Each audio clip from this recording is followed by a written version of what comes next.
ഇത്തവണത്തെ നിയമസഭാ തെരഞ്ഞെടുപ്പിൽ എനിക്ക് തോന്നുന്നു കേരളത്തിലെ ഏറ്റവും ഉദ്വേഗജനകമായ മത്സരം നടക്കുന്നത് അങ്ങ് വടക്കേ അറ്റത്തുള്ള മഞ്ചേശ്വരം മണ്ഡലത്തിലാണ്. കാരണം 2016 തെരഞ്ഞെടുപ്പിൽ കെ സുരേന്ദ്രൻ 89 വോട്ടിനാണ് തോറ്റത്. അടുത്ത തെരഞ്ഞെടുപ്പ് 2021 സുരേന്ദ്രൻ തന്റെ വോട്ട് 10,000 കൂട്ടിയെങ്കിലും പിന്നെയും 1000-ൽ താഴെ വോട്ടുകൾക്ക് പരാജയപ്പെടുകയായിരുന്നു ചെയ്തിരുന്നത്. ഇവിടെ UDFും BJPയും തമ്മിലാണ്, അല്ലെങ്കിൽ NDAയും തമ്മിലാണ് പ്രധാനപ്പെട്ട മത്സരം. LDF 3-ാം സ്ഥാനത്താണ്. പക്ഷെ പൊതുവെ ആരോപിക്കപ്പെടുന്നത് LDF BJPയെ തോൽപ്പിക്കാൻ വേണ്ടി, കാരണം BJP കേരളത്തിൽ അക്കൗണ്ടില്ല, BJP കേരളത്തിലെ നിയമസഭയിൽ വരാതിരിക്കാൻ വേണ്ടി LDFിന്റെ കേഡർമാരൊക്കെ തന്നെ അവസാന നിമിഷം UDFന് വോട്ട് ചെയ്യാറുണ്ട് എന്നുള്ളൊരു പരാതിയുണ്ട്. രണ്ടാമത്തത് വളരെ കമ്മ്യൂണലി പോളറൈസ്ഡ് ആയിട്ടുള്ളൊരു മണ്ഡലമാണ്. അവിടെ എനിക്ക് തോന്നുന്നു കറക്റ്റ് കണക്കുകൾ നമുക്ക് ലഭ്യമല്ലെങ്കിൽ പോലും ഏതാണ്ട് 1.25 ലക്ഷത്തോളം മുസ്ലിങ്ങളും 90,000-ഓളം ഹിന്ദുക്കളും ഉള്ളൊരു മണ്ഡലമാണ്. ഇത്തവണ 1,86,000 വോട്ടാണ് പോൾ ചെയ്തത്. അതായത് കഴിഞ്ഞ വർഷം ചെയ്തതിനേക്കാൾ ഏതാണ്ട് 16,000-ഓളം വോട്ട് കൂടുതലാണ്. അതുകൊണ്ട് തന്നെ ആര് ജയിക്കും ആര് തോൽക്കും എന്ന് പറയാൻ കഴിയില്ല. LDFിന്റെ വോട്ട് ഏതാണ്ട് 40,000 വോട്ടാണ് അവർ കഴിഞ്ഞ തെരഞ്ഞെടുപ്പിൽ പിടിച്ചത്. ഉപതെരഞ്ഞെടുപ്പിൽ അവർക്ക് 38,000 വോട്ടുണ്ടായിരുന്നു. അപ്പോൾ ഒരു 35-40 വോട്ടാണ് അവർക്കുള്ളത്. ആ വോട്ടുകളൊക്കെ അവരവരുടെ വോട്ട് അവർ പിടിക്കുകയാണെങ്കിൽ, അല്ലെങ്കിൽ LDFിന്റെ വോട്ട് LDF പിടിക്കുകയാണെങ്കിൽ ജയിക്കാൻ കഴിയും എന്നാണ് ഇപ്പോൾ BJPയുടെ ക്യാമ്പിലുള്ളൊരു ആത്മവിശ്വാസം. മഞ്ചേശ്വരത്തിന്റെ ചരിത്രം നമ്മൾ പരിശോധിച്ചു കഴിഞ്ഞാൽ BJPക്ക് വളരെയധികം വിജയസാധ്യത വളരെ മുമ്പേ തന്നെയുള്ളൊരു മണ്ഡലമാണ്. 2006 തെരഞ്ഞെടുപ്പിന് ശേഷം നടന്ന 3 തെരഞ്ഞെടുപ്പ്, 2011, 2016, 2021, അതുപോലെ 2019 നടന്ന ഒരു ഉപതെരഞ്ഞെടുപ്പ്, അങ്ങനെ 4 തെരഞ്ഞെടുപ്പുകളിൽ നമ്മൾ നോക്കുമ്പോൾ CPMന്റെ പിന്തുണയിൽ മുസ്ലിം ലീഗ് വിജയിക്കുന്ന ഒരു മണ്ഡലമാണ് മഞ്ചേശ്വരം. അത് നമ്മൾ ഒരു അലയൻസ് എന്നുള്ളതിനേക്കാൾ ഉപരി ഈ കാസർഗോഡ് അല്ലെങ്കിൽ അവിടെ ആ പ്രദേശത്തുള്ള ആളുകൾക്കെല്ലാം ഇതും അറിയാവുന്നൊരു പരസ്യമായ രഹസ്യമാണ് CPM മുസ്ലിം ലീഗ് ധാരണ. അത് തെരഞ്ഞെടുപ്പ് സമയത്ത് അത് വളരെ പ്രകടമായി കാണും. കാരണം BJPക്ക് വളരെ ശക്തമായ അടിവേരുള്ള ഒരു മണ്ഡലമാണ്. 2006 തെരഞ്ഞെടുപ്പിൽ BJP 2-ാം സ്ഥാനത്തും CPMലെ CH കുഞ്ഞാമ്പു വിജയിക്കുകയും ചെയ്തു. 35.71% വോട്ട് നേടി CPM 2006 വിജയിച്ചു. രണ്ടാമതും അവിടെ വന്നത് മുസ്ലിം ലീഗ് അല്ല, മറിച്ച് BJP തന്നെയാണ്. 31.32% വോട്ട് കിട്ടി. മുസ്ലിം ലീഗിലെ ചേർക്കളം അബ്ദുള്ളയ്ക്ക് അന്ന് മൂന്നാമത് വന്ന ചേർക്കളം അബ്ദുള്ളയ്ക്ക് 31% വോട്ടാണ് ലഭിച്ചത്. അപ്പോൾ ആ തരത്തിൽ മൂന്നാമത് നിന്ന മുസ്ലിം ലീഗ് 2011 ഒന്നാമതായി മാറുകയും CPM മൂന്നാമതായി മാറുകയും ചെയ്തു. അപ്പോൾ 2011 തെരഞ്ഞെടുപ്പിൽ CH കുഞ്ഞമ്പു അവിടെ 26% താണു. 37% അബ്ദുൾ റസാഖ് അവിടെ നിന്ന് വിജയിക്കുകയുണ്ടായി. 2011 സുരേന്ദ്രൻ അന്ന് 33.8% വോട്ടിൽ ലഭിച്ചു. 2016 ആകുമ്പോഴത്തേക്കും സുരേന്ദ്രൻ കേവലം 85 വോട്ടുകൾക്കാണ് അവിടെ പരാജയപ്പെടുന്നത്. 89 വോട്ടുകൾക്ക് ആണ് അവിടെ പരാജയപ്പെടുന്നത്. 35.74%. ലീഗിന് അന്ന് ലഭിച്ചത് 35.79%. നേരിയ ഡിഫറൻസ് ആണുള്ളത്. ഇടതുപക്ഷത്തിന് അവിടെ 26% വോട്ട് ലഭിച്ചു.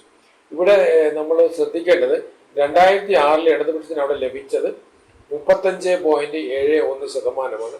അതിൽ നിന്ന് അത് 26% മാറി. അപ്പൊ ഈ CPMന് 26% വോട്ട് ലഭിച്ചത് കൊണ്ടുകൂടെയാണ് അവിടെ മുസ്ലിം ലീഗിന് ഒരു നാമമാത്രമായ 89 വോട്ടിന്റെ വ്യത്യാസത്തിൽ ജയിക്കാൻ കഴിഞ്ഞത്.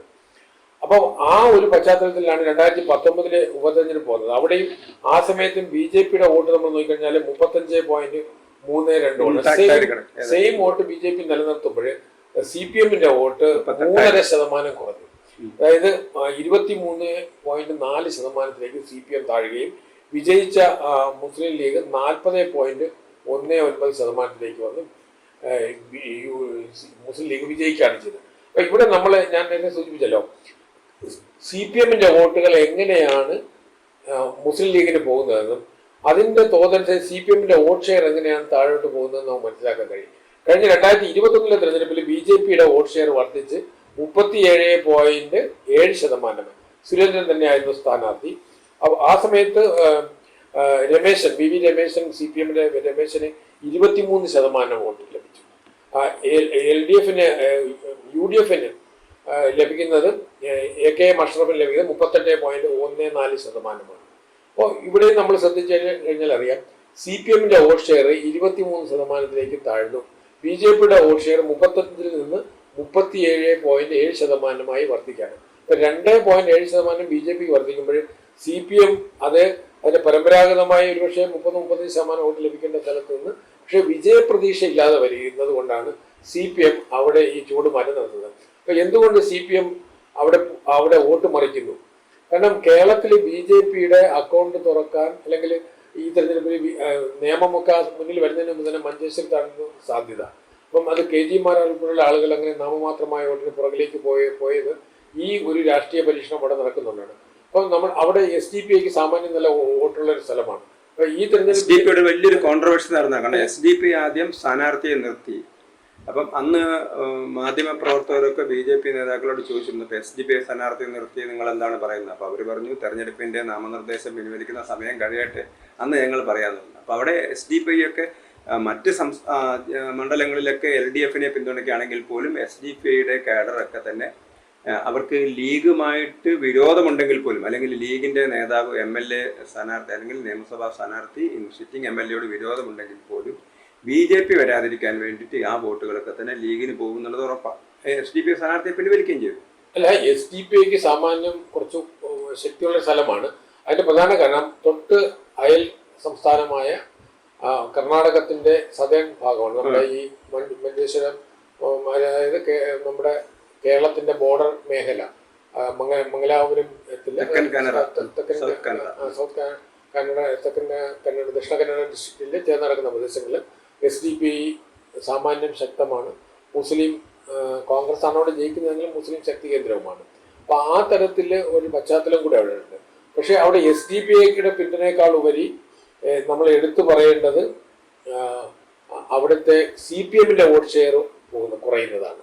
അവിടെ അതാണ് നമ്മൾ എടുത്തു പറഞ്ഞത്. എന്തുകൊണ്ട് CPM പരസ്യമായി പിന്തുണയ്ക്കുന്ന ഒരു സ്ഥലത്ത് എന്തിനാണ് നമ്മൾ SDP-യുടെ കൊണ്ടുപിടിക്കുന്നത്? അല്ലാതെ തന്നെ CPM-ന്റെ വോട്ട് UDF-ന് മുസ്ലിം ലീഗിന് അവിടെ പോകുന്നുണ്ട്.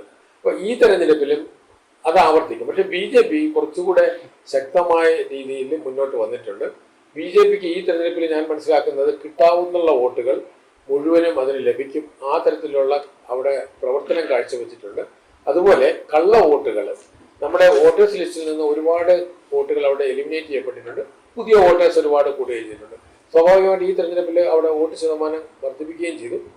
മാത്രമല്ല പുതിയതായി കഴിഞ്ഞ തവണത്തേക്കാൾ കൂടുതൽ വോട്ടേഴ്സും വന്നിട്ടുണ്ട്. BJP-യുടെ ശ്രമം ഉണ്ട് അതിന്റെ പുറകില്.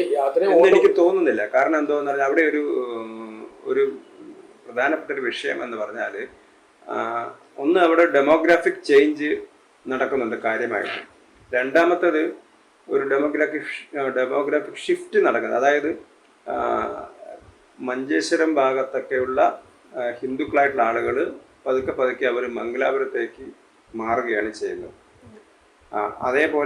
അതേസമയത്ത് മുസ്ലിം ജനവിഭാഗം അങ്ങോട്ട് മാറുന്നില്ല. ഹിന്ദുക്കളായിട്ടുള്ള ആളുകളൊക്കെ മംഗലാപുരത്തേക്ക് പോകുന്നു. അപ്പോൾ BJPയുടെ ഇപ്പോഴത്തെ BJPക്ക് 65,000 വോട്ട് കിട്ടിയ ആ കണക്കിന് ഇപ്പം കിട്ടേണ്ടത് 55,000 വോട്ട് മാത്രമേ കിട്ടൂ. അതായത് 10,000-ഓളം BJPയുടെ വോട്ട് എന്ത് ചെയ്യും? ഞാൻ അതിനോട് പൂർണ്ണമായിട്ട് യോജിക്കുന്നില്ല. കാരണം ഇത്ര കുറച്ചുകൂടി നല്ല പ്രവർത്തനം കാഴ്ചവെച്ചിട്ടുണ്ട്. മറ്റൊന്ന് CPM-ന് പോലും ഇത്തവണ അവിടെ മുസ്ലിം ലീഗ് ജയിക്കുന്നതിനോട് വലിയ മമത കാണില്ല. കാരണം വളരെ ടൈറ്റ് ഫൈറ്റാണ് കേരളത്തിൽ നടക്കുന്നത്.